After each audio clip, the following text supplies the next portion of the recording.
आज है नवरात्रि का पहला दिन और सुबह के 5 बज रहे हैं। सुबह मैं जल्दी उठ गई थी। मैं यहाँ पे जो 6:30 से 8:45 की मुहूर्त है उसी में पूजा करूँगी। यहाँ पे देखिए मैंने सभी चीज़ें यहाँ पे ला के रख दी थी, जहाँ पे मैंने माता रानी का दरबार लगाया है, तो आसानी से सभी चीज़ें यहीं का यहीं लेके मैं पूजा कर लूँगी। तो यहाँ पे भी सभी माता का चौकी भी लगी हुई है, बस यहाँ पे अभी सब चीज़ें को ही स्थापना करना है। तो सबसे पहले क्या करूँगी, सिर्फ जहाँ जिस रूम में मुझे पूजा करनी है उस रूम में क्लीनिंग कर लूँगी, झाड़ू पोछा कर लूँगी और किचन में कर लूँगी, क्योंकि अभी आज संडे का दिन है, सभी लोग सो रहे हैं तो उनको डिस्टर्ब करना सही नहीं होगा। तो मैं वो रूम की सफाई बाद में करूँगी। तो बस ये रूम की और किचन की सफाई करके झाड़ू पोछा करके और नहाने चली जाऊँगी। देखिए यहाँ पे मैं नहा के भी आ गई हूँ, सर धो के नहा ली हूँ, क्योंकि आज से अब 9 दिन का व्रत रहेगा। यहाँ पे मैंने ये साड़ी पहन ली है, जल्दबाजी में साड़ी पहनी है। आप लोग ज़रूर बताइएगा साड़ी कैसी लग रही है। और बाल को सुखाने का तो टाइम नहीं मिला, सिर्फ उसे ऐसे ही थोड़ा सा झटक के कंघी कर लिया है, बाल को लपेट लिया है। अब सबसे पहले पूजा कर लूँगी। तो यहाँ पे सबसे पहले पूरे घर में गंगा जल छिड़क लूँगी।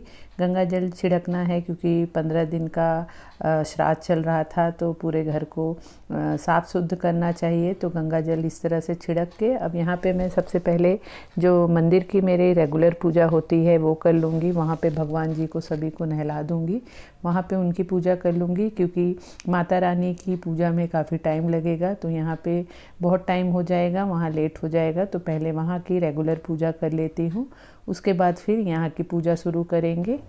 यहाँ पे देखिए इस तरह से मैंने ये आम के पत्तों का बंधनवार तोरण बना रखा है। सबसे पहले माता रानी की पूजा शुरू करने से पहले दरवाजे पे उनके स्वागत के लिए ये बंधनवार लगाएंगे। वहाँ पे रंगोली बनाऊंगी, माता रानी के पैर बनाऊंगी। तो इस तरह से पहले दरवाजे पे ये आम के बंधनवार, आम के पत्तों का बंधनवार लगा देंगे। बहुत शुभ होता है, कोई भी त्यौहार रहे, अच्छा दिन रहे, तो इस तरह से आम के पत्तों का या अशोक के पत्तों का बंधनवार ज़रूर लगाना चाहिए।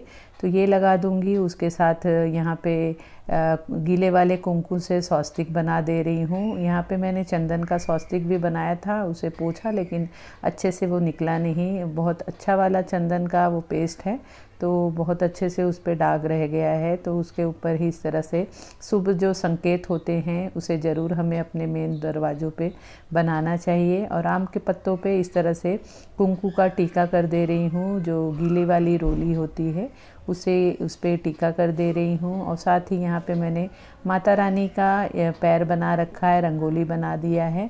तो यहाँ पे पहले उनके आगमन के लिए, उनके स्वागत के लिए दरवाजे पे दिया जला दूँगी, हल्दी कुमकुम कर दूँगी, फूल चढ़ा दूँगी। तो इस तरह से मेरे मेन डोर की पूजा हो गई है। तो अब यहाँ पे माता रानी के स्थापना की और उनके अभिषेक और घट स्थापना का तैयारी कर लेंगे। सबसे पहले यहाँ पे मैं अष्टकमल दल बना लूँगी, जिसके लिए 2 थाली ले ली है मैंने। एक में मुझे जो कलश स्थापना करेंगे उसके नीचे रखना है अष्टकमल दल, और एक जो हम अखंड दिया जलाएंगे उसके नीचे रखना है। तो यहाँ पे मैंने इस तरह से 3 कलर में चावल रंग के रखा है, इसी से अष्टकमल दल बनाएंगे। कलरफुल चावल से बनाते हैं तो काफ़ी सुंदर लगता है। तो ये भी आपके श्रद्धा और शक्ति के हिसाब से आप कर सकते हैं, जितना आपसे हो सके उतना करना चाहिए। कोई कंपल्शन नहीं होता है कि हमें करना ही है। जो चीज़ करके खुशी मिले वही चीज़ करनी चाहिए। पूजा पाठ में एक दूसरे का देख के ज़बरदस्ती करने से कुछ मतलब नहीं होता है। तो यहाँ पे इस तरह से जब मैं बहुत ही मन से, मतलब डेकोरेशन के साथ पूजा करती हूँ, तो मुझे एक पॉजिटिविटी आती है, मुझे अच्छा लगता है, खुशी मिलती है। तो मैं इस तरह से ही करती हूँ पूजा। तो यहाँ पे देखिए इस तरह से मैंने दोनों थाल में ये अष्टकमल दल बना लिया है। बहुत आसानी से बन जाता है, जब 1-2 बार हम करते हैं तो आराम से बन जाता है, आदत हो जाती है। इसे आप सफ़ेद चावल से भी बना सकते हैं, इसमें कोई ऐसा नहीं होता है कि रंगीन चावल से ही इसे बनाएं। अब यहाँ पे मैं राइट और लेफ़्ट दोनों तरफ माता रानी के दोनों तरफ इस तरह से दोनों जो अष्टकमल दल बनाया है उसे रख दे रही हूँ। अब कलश की स्थापना की तैयारी करेंगे। तो यहाँ पे देखिए मैंने सभी चीज़ों को एक कटोरी में ले लिया है जो कलश के अंदर डालना है। तो इसमें 1 सुपारी है, 2 इलायची है, 2 लवंग है, खड़ी हल्दी है, सिक्का है और बतासे हैं, फूल है। तो ये सब चीज़ें हमें लेनी है कलश के अंदर डालने के लिए। सबसे पहले कलश पे हम कलावा बांध देंगे, तो इस तरह से कलावा बांध देंगे। उसके बाद फिर सभी चीज़ों को उसमें डालना है। अब कलश पे स्वस्तिक बना लेंगे और उसके बाद उसमें मैं गंगा जल डाल रही हूँ, गुलाब जल डाल रही हूँ और रेगुलर पानी डाल रही हूँ। पानी भी हमें कलश के पूरे टॉप तक, मुंह तक भरना है। और यहाँ पे जैसे हम नॉर्मल कलश स्थापना करते हैं वैसे ही करना है। तो यहाँ पे जो सब चीज़ों को मैंने ले रखा था उसे कलश के अंदर डाल दे रही हूँ। उसी के साथ फिर यहाँ पे आम के पत्ते ले रखे हैं, तो 5 आम के पत्ते इसके ऊपर लगा दूँगी और आम के पत्तों पे भी रोली लगा देना है। और यहाँ पे फिर मैंने नारियल ले रखा है, नारियल पे भी स्वस्तिक बना देंगे और उसके बाद उस पर इस तरह से चुनरी बांध देंगे। चुनरी को इस तरह से रक्षा से बांध देंगे और उसे मैं इस तरह से खड़े में रखती हूँ। काफ़ी सारे फ्रेंड्स लोगों के यहाँ मैंने देखा है कि नारियल को इस तरह से कटोरी में या प्लेट में करके कलश के ऊपर ऐसे लिटा के भी रखते हैं, लेकिन हमने बचपन से हमारे यहाँ ऐसे ही देखा है, तो मैं उसी तरह से कलश स्थापना करती हूँ। तो इस तरह से कलश हमारा रेडी हो गया, तो इसे अब यहाँ पे अष्टकमल दल के ऊपर रख दूँगी।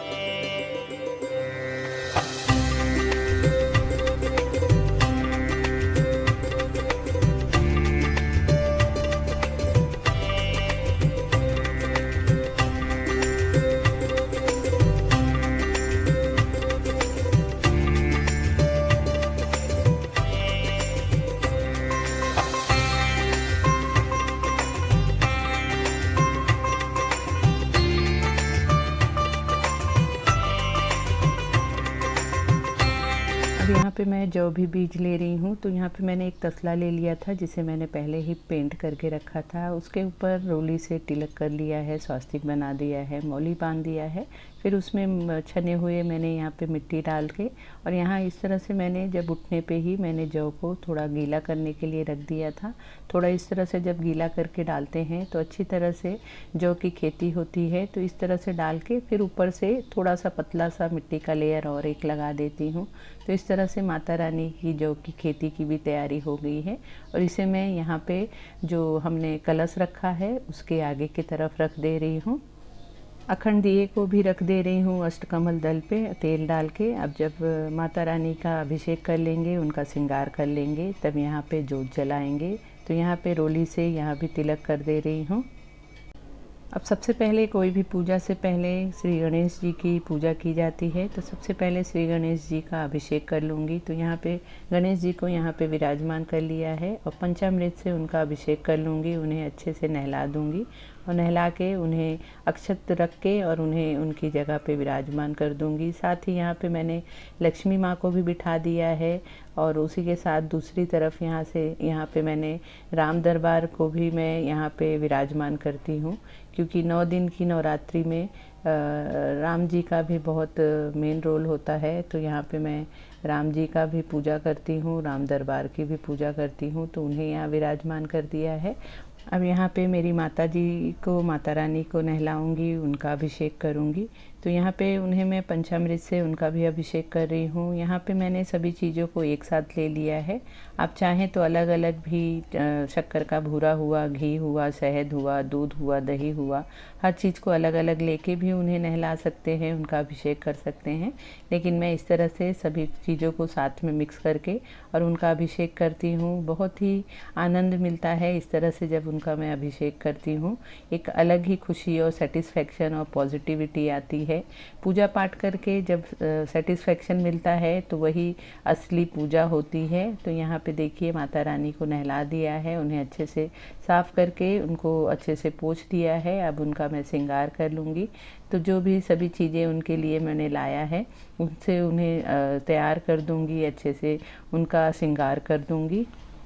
देखिए मेरी माता रानी सज गई हैं, कितनी सुंदर लग रही हैं। अब उन्हें मैं विराजमान कर दूंगी। तो जब भी कभी भी आप कोई भी भगवान को जहाँ भी विराजमान करते हैं वहाँ पे पहले थोड़ा सा अक्षत रख के तभी उन्हें विराजमान करना चाहिए। तो इस तरह से मेरी माता रानी तैयार हो गई हैं।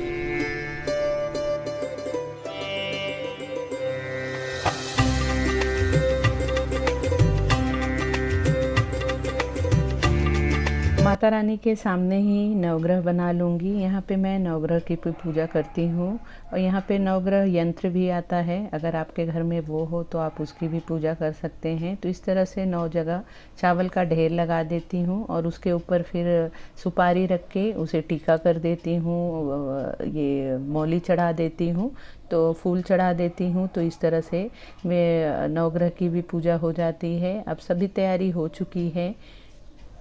अब यहाँ पे सभी तैयारी हो गई है। तो यहाँ पे देखिए मैं माता रानी के लिए श्रृंगार का सामान भी लाई हूँ, साड़ी है और श्रृंगार का सामान है, तो उसे भी मैं चढ़ा दूँगी। तो उनके साइड में ही वहाँ पे रख दे रही हूँ इस तरह से। अब सभी तैयारी होने के बाद अब सबसे पहले जोत जला लेंगे, माता रानी को धूप दिया दिखा देंगे, भोग रख दे रही हूँ यहाँ पे।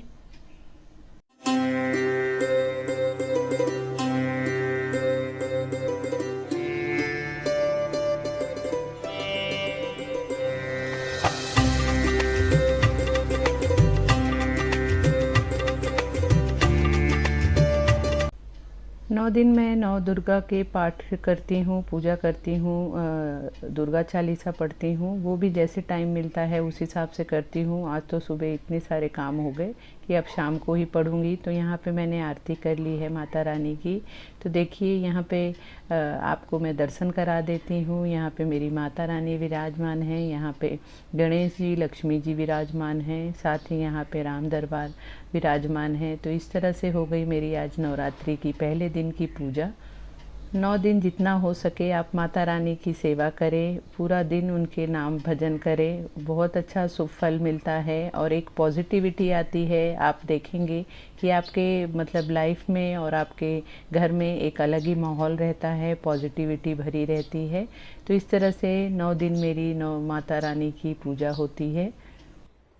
रोज़ की पूजा होने के बाद मैं छोटी सी होम करती हूँ, छोटा सा अग्नियार करती हूँ। तो यहाँ पे ये गोबर की कंडी ले लेती हूँ और यहाँ पे जो हवन सामग्री को मिक्स करके रखती हूँ उससे इस तरह से अग्नियार कर लेती हूँ।